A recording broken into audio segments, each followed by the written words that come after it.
In campo si gioca dove si può, ma fuori dal campo si fa sul serio.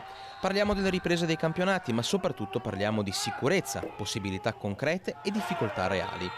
Ad oggi la situazione è questa. Il Comitato regionale Veneto sta avendo incontri online con le società di eccellenza, promozione e prima categoria per capire le reali intenzioni dei club a rimettersi in pista e finire la stagione con la disputa del solo girone d'andata.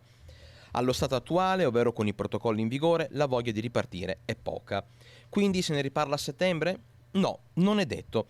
Il cambio di alcune norme, unito a qualche sussidio per sostenere i costi di tamponi e screening, potrebbe far sì che tanti no diventino sì e che dall'eccellenza in giù si possa tornare in campo.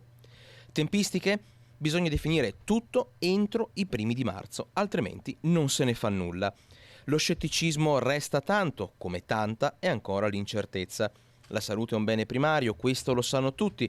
Poi entrano in gioco interessi economici e sportivi e qui la partita si complica. Indicazioni più precise le avremo dopo il 5 febbraio, data del Consiglio direttivo della Lega Nazionale Dilettanti.